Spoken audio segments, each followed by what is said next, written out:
Elden Ring was the most rage-inducing game I have ever played. You make one little small mistake and you're pretty much dead unless you get lucky. I remember buying this game when it released at $60 and I was afraid to play it. And it finally came a day, I sat down on my chair and I looked at Elden Ring and I said, you know what? I need to stop being a pussy and play this game. So in this playthrough, this is my New Game Plus gameplay, and this is not like a new fresh account or a new game, but it's New Game Plus. So the game starts out in a church and it looks pretty cool as you come out on the balcony and you see a big tree right in front of you, and you can just see all the colors and the environment and how big the world of Elden Ring is. Then once you look around a little bit, you can cross this bridge and you will enter this first boss fight. This boss is not meant to be beaten on the first try unless you're a god, but after New Game Plus, I managed to defeat him every time, so that's a plus for me. Elden Ring's popularity actually grew really fast as the game get released, and all these streamers, as you watch all your streamers play your favorite games, you get hooked to it and it makes you want to play the game. And I'm not gonna say like streamers made Elden Ring famous, but when you get everybody playing and all the streamers play it, that's what it seems like. But Elden Ring was another kind of a sequel to Bloodborne and Dark Souls.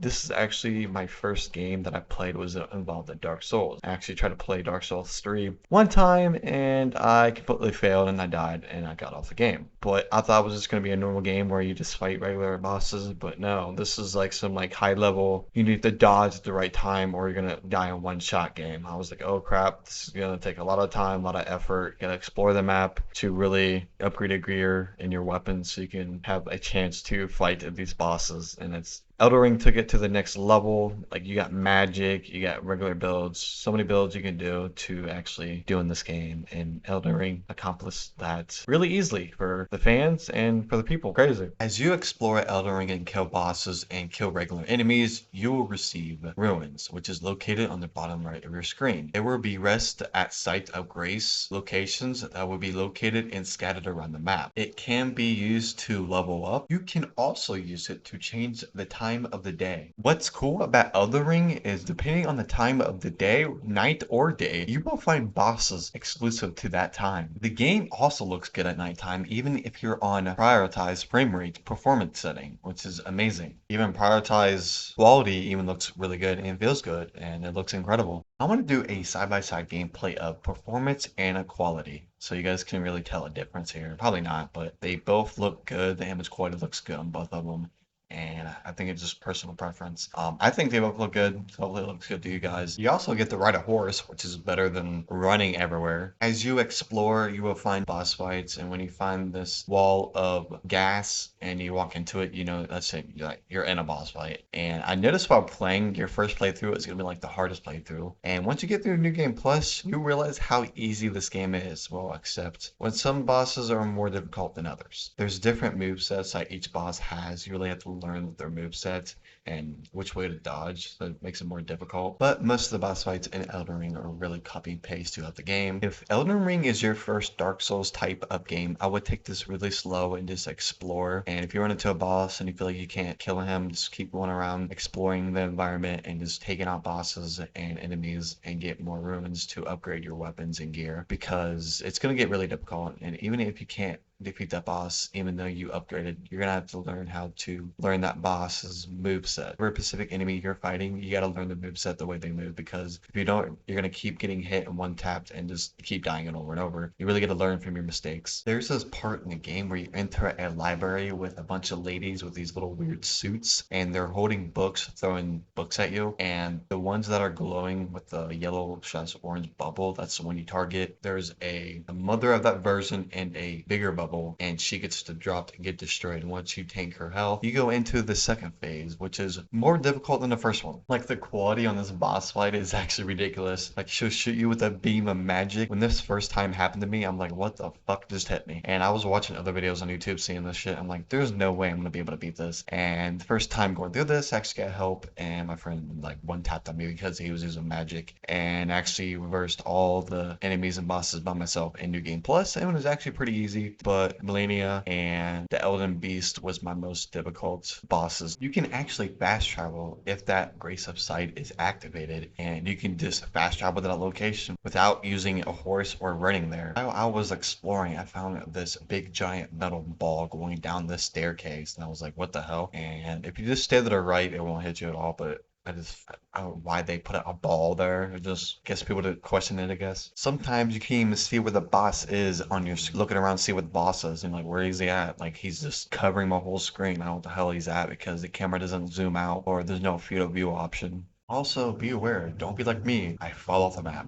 Well, fall off the edge. What I love about Elden Ring is each location or each area you go to, it's actually very different. There's a snow map, there's actually a dark map. It feels like there's a volcano map. It just, everything is bright color, and there's even a map where you like go underground and it's like galaxy and everything. It looks really cool. And this game has so much variety, it's awesome. Some boss fights actually have two phases to it. As you do so much damage to a boss, you do like half health, it will enter a cutscene, then it will trans over to a phase 2, which it feels like a two boss in one. Some bosses, as you do so much damage to a boss and you get to half health, it will trans over to a cutscene, then you will enter phase 2, which it's like two bosses in one, which is crazy. The fire giant was so annoying because he's literally so tall, it's hard to see what attack he's doing because he's like taking over your screen, and unless you have like the auto target on, you literally, it's impossible to find him unless you like stay back away from him. This also has two phases. He will go on his knees and roll around and shoot fire. If you get a mimic, it's also the best summon in the game and it does a lot of damage, but he does die pretty quickly depending on what game, New Game Plus you're on. But he's really good if you're on your first game and second game, and New Game Plus will get more difficult as you play this game. The God Skin was the most annoying boss in Elden Ring because it's literally multiple bosses,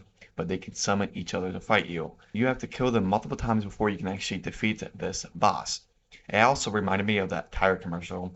While his partner is poking you with a toothpick, this took me hours on my first playthrough, and I was raging a lot because I had to use the pillars to hide behind it for him not to roll into me, and while I was trying to dodge him, his partner was trying to poke me, and it was really annoying. As you're fighting bosses and collect ruins for defeating bosses or exploring around the environment around Elden Ring, you can actually go to the round table, which is located on your map on the bottom left hand side, and you can use this location to upgrade anything, with your weapons, your summon. As you play Elden Ring, you're gonna know every boss is different, but as you explore the environment of Elden Ring, there is copy and paste enemies all around the map, and there's pretty much a lot to explore than you think. And once you just go off on your own, just exploring the world, you will discover new bosses, new secrets, and new weapons and armor, and to equip to your armor to make you stronger. And it's crazy. And you can get really lost in this world very quickly. There is also very cool different armor sets that you can get throughout the game.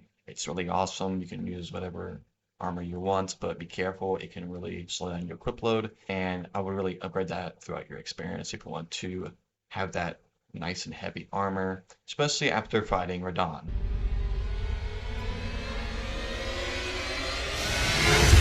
Some of the bosses in Elden Ring were just freaking silly because you'll fight a big giant boss and you'll come into this arena ready to be prepared to fight another boss that you just fought before, and this is what the boss looks like. Oh, look at this guy, he's so tiny. This boss is gonna be easy. Finish him. Damn! Elden Ring is so much fun. Are you sure about that? And of course, the final boss, the Elden Beast. And I don't want to talk about this boss right now. I want to like put my controller down and just chill for a second. Dude, like, hello? Boss just started. Jesus fucking Christ. Holy shit! Is every little thing gonna fucking hurt me? Just stay in here and die. How many times is he gonna hit him? That's not even half of it. I could probably make a rage toss out of this whole video. Like, this is one of those boss fights where you just keep dying and dying and dying and dying and dying. To the point where you want to smash your controller because I can't see shit on my screen. Seriously? Wow, you died. I can't see anything. Wow. This is impressive death. How am I gonna learn from it when I couldn't see anything? How's that my fault? And just fucking give up, go outside, butt ass naked, and see like chicken really loud. Basically, it gets to that point for me, and that's when I'll go over to my bed and just start punching my pillows how angry this is. And as you play the boss, you actually get to learn the moves and actually get better at it. Then, finally, after hours and hours, you finally beat it.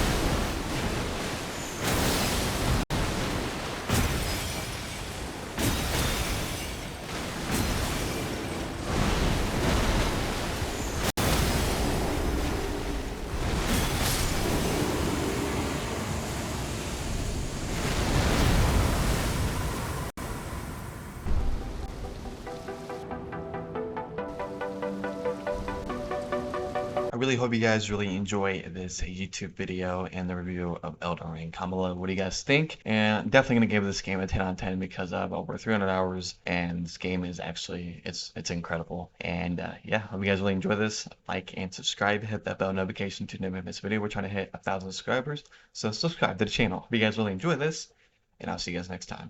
Peace out.